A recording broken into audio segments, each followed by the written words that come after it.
So yung gagawin natin ngayon ay isang recipe na paborito natin sa isang restaurant, ang Max Style Fried Chicken galing sa Max Restaurant. Simple, simple, luto na,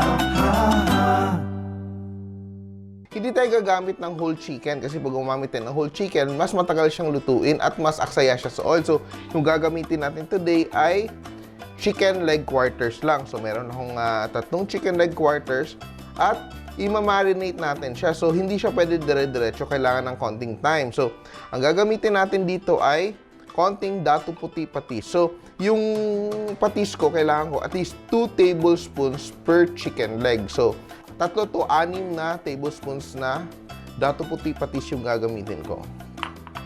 Kailangan ko din ng konting kalamansi. Yung original recipe nila, walang kalamansi. Pero yung version ko, lalagyan ko ng konting kalamansi para mas maging masarap yung ating chicken. Yan, mas malinamnam siya, mas may flavor yung kanyang meat. Yan. Yung tip ko din, para mabilis nyo din gawin, pwede din kayo gumawa ng quarters, chicken leg and chicken breast part, no? Hatiin nyo sa 4 yung buong manok para mas mabilis siya, hindi siya aksayan ng oil.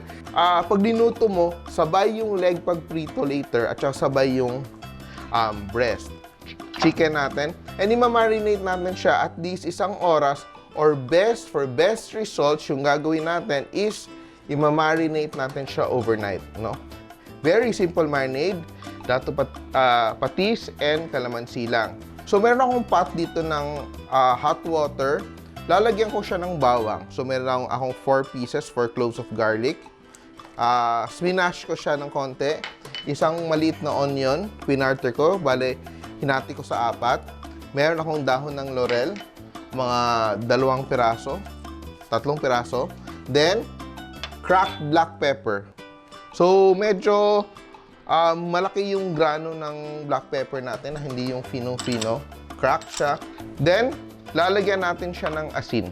So, very importantly, yung tubig natin, asin na natin. Good enough salt. Dapat pag tinikman natin yung ating poaching liquid, medyo maalat siya. Kundi, magiging matabang din yung chicken mo. So, tingnan natin to. Gumagawa tayo ng parang tsaa. Nag-change yung color ng ating tubig para mag-infuse. So, yung tubig natin, hindi na siya lasang tubig, pero naglalasa na siya na medyo stock or medyo parang tsaa.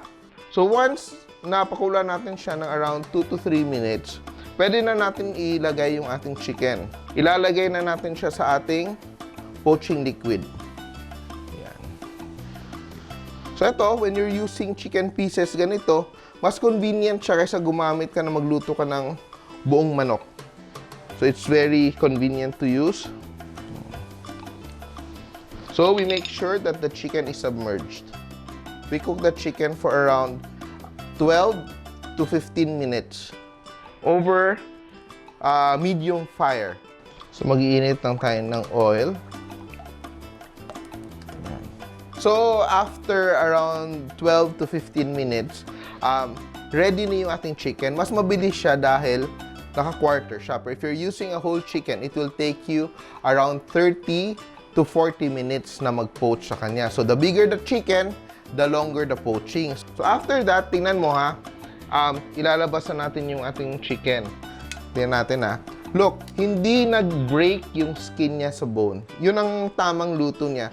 Kasi ibig sabihin, pag fry natin siya, juicy pa rin siya. Luto yung loob niya, pero juicy pa rin siya.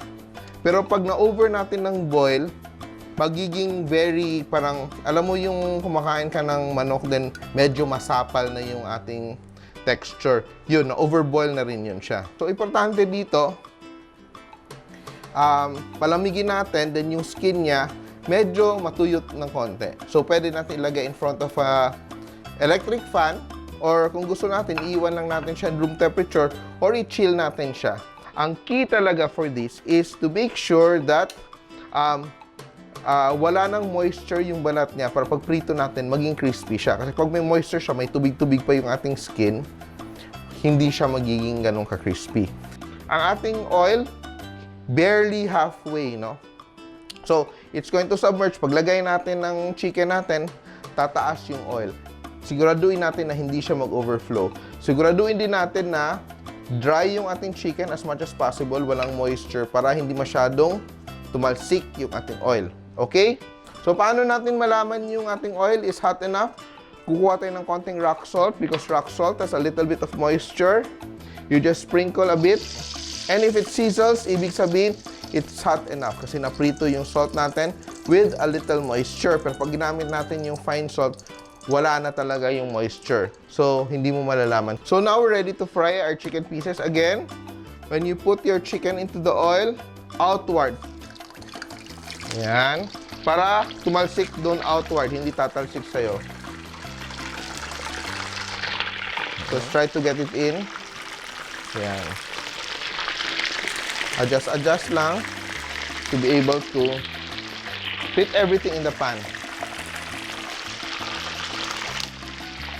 So, ang isang tip ko sa inyo when you're frying fried chicken, hihiwalayin natin yung pagprito ng mga red meat at saka white meat part. Meaning, yung chicken legs, chicken thigh, hihiwalayin natin siya sa pagprito pag nagluluto tayo ng breast. Kasi, mas juicy at mas maraming fat kasi yung leg quarter natin, yung bottom part of the chicken. And, kahit nasabihin mo i-cook mo ng mas matagal na panahon, okay lang, juicy pa rin siya. But for the chicken breast, you have to be more careful kasi breast ka siya very lean, mas madali siyang maluto at madali siyang mag-dry out. So, tingnan natin yung ating chicken. Look, it's so beautiful. And tatabi natin siya to rest, no? Bago tayo mag-plate. Look, crisp. Kailangan mahanginan ng konti para mas maging crisp siya. And look at that. Tingnan mo yung leg kasi tama yung ating pag-poach, hindi overcook. Look, buo pa rin siya. Hindi siya nagse-separate galing sa knuckle niya yung ating skin. Look, that's a perfectly cooked piece of chicken. So, kailangan muna natin i-rest yung ating chicken before natin siya i-plate para mag-drip off din yung ating excess oil. Kasi dahil peg natin talaga yung ating max fried chicken, so anong kulang natin? Kailangan natin na may kamote fry. So, may itong kamote. We're just gonna fry it in the same oil as the chicken. And of course, kasi again, we're waiting for the fries to cook, the kamote fries to cook. To make the experience complete, kailangan natin ng ating sausawan. Ano ba to? Yung Jufran na banana ketchup. Very classic talaga to na combination. At saka yung Worcester sauce. Yung talaga, very classic combination. You can make it on your own. Pero ito talaga yung what I love. And konting hot sauce. Ito na yung perfect fried chicken dip natin. And we're ready. So, mag-plate na tayo. So, we have our sausawan ready. And we plate our chicken. Look at that. Oh my God. You hear, oh? It's crispy, oh. It's crispy. So crispy. So delicious. Ating recipe today. And our fries are also done. Let it drip off konti. I'm so satisfied and I'm so hungry.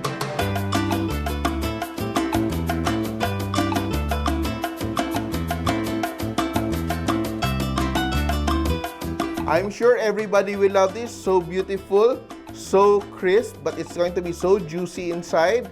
Ang ating fried chicken a la Max. Simple!